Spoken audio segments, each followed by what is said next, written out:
So now that we have our view model set up and our bindings, at least in the view model, also seemingly good to go, we want to go ahead and work on our setup bindings function. So that way we can bind to various delegates that are inside of our Powerup subsystem.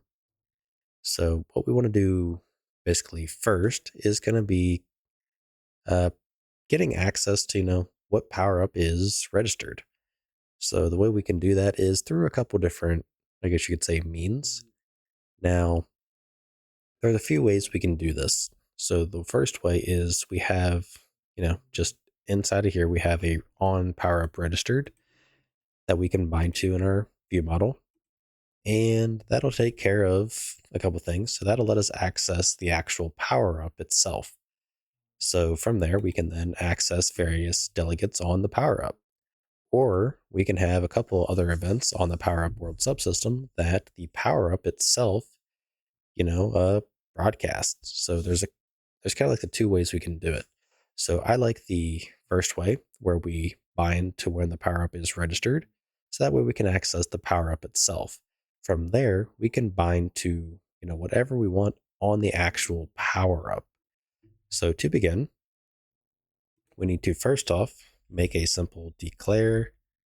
We're going to do a, not dynamic, we'll do a multicast delegate. We'll do one param, and let's call it F on Powerup registered. And let's make it take in a Powerup. So now we can do F on Powerup registered. Likewise, in register Powerup, we can go ahead and broadcast the Powerup being registered. So that kind of takes care of that. So to begin, in our setup bindings in our view model, let's go ahead and grab the on Powerup registered, and we want to do a add lambda. So it's going to take in the a Powerup as a parameter, and that's kind of it. So just while we're at it, let's go ahead and include Powerups and Powerup.h. So that way we can, use it. So we have access to our Powerup. Now let's go ahead and go to our Powerup.h and make some events here. So we're going to do a declare multicast delegate, and let's call it F on picked up. So let's go ahead and do F on picked up on picked up. And in our case, because we do have the replicated is picked up, we can go to our on rep and go ahead and broadcast it there. So on picked up, let's do Powerup on picked up. We want to, in this case, add a weak lambda.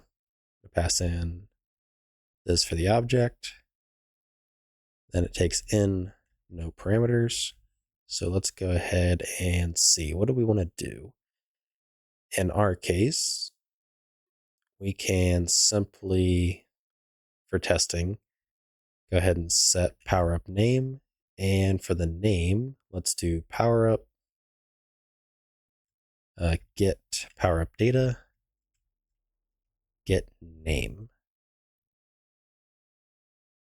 Oh, it's not capture. We got to pass Powerup through. So now we need to include our Powerup PDA Powerup.h, and now we should be good to go. So basically, when the Powerup drops, this delegate here on Powerup registered will be fired. Then once we pick up the Powerup, this on picked up should fire. So then we should see which Powerup was picked up by just simply setting it, the text on screen to be that of the name of the data asset. So DA underscore nuke, DA underscore max ammo, those kind of things, they should appear on the screen. So let's go ahead and press play. Wait for a zombie. All right. So when we pick it up, insta kill. we get DA underscore instakill. Now we should get DA nuke. Kaboom. Which we do. Okay, so that works out pretty well. And yeah, that kind of takes care of the initial, I guess you could say, message. So now what I want to do, let's go to our PDA data asset. Let's add some additional properties. So we'll add a new U property, and let's just make a separate category called data if we need it. And we'll do F string. We'll call it pickup message. And we'll just make it set pickup message as an indicator that, hey, we forgot to set up a pickup message. So in our view model Powerup, let's go ahead and grab the Powerup data, and we can use the pickup message accordingly. So that way we can actually set up dedicated messages inside of each data asset, such as, max ammo. Or actually, that I just thought of something, because I don't think all of them will display a message. Let me triple check. Okay, so yeah, from watching some gameplay, not everything actually, displays a message. So instead of having this, where am I at? Instead of having this display this, we're going to make it just blank by default as kind of a just in case. So that way, for the case of like nuke and double points and I believe insta-kill, we don't actually, have a message there. It just comes up as the pop-up with the icon. So we're not going to actually display it, display anything. Okay, so now let's go to our data assets, power-ups, and in our case, we only want it for max ammo. So under our data, we want max ammo. So now we just have to try and get max ammo. So that way we can, test it out and make sure the others don't actually print anything. Of course, as I walk away, one spawns.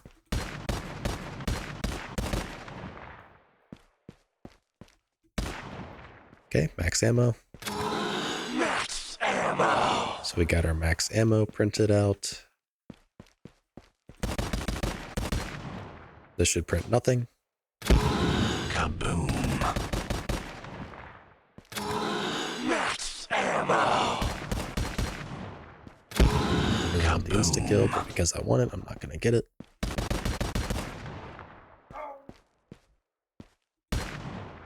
Of course.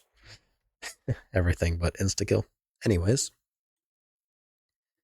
Yeah. So that kind of takes care of that little bit. So there wasn't really a whole lot that we had to go through and do. But, well, let me rephrase that. We kind of have I guess you could say the basis of what we need implemented. So, we have access to the power-up, and from there we can go through and bind to whatever events we have on said power-up. So in the case of on picked up, we want to go through and set a power-up name. Depending on the power-up, we're likely going to have some kind of image that's displayed at the bottom, such as one that you would have with insta-kill, double points, and such. Nuke isn't going to have any of these. Same thing with max ammo. Max ammo is only going to have the power-up name. It's not going to have the icon. So yeah, it's just kind of like a series of just simple logic that's going to have to be more or less gone through. So with that out of the way, we at least have a good base point, and I will see you in the next video. If you like what I'm doing and you want to help support me, you can find a link to my Patreon in the description below, where you can also get early access to this entire series.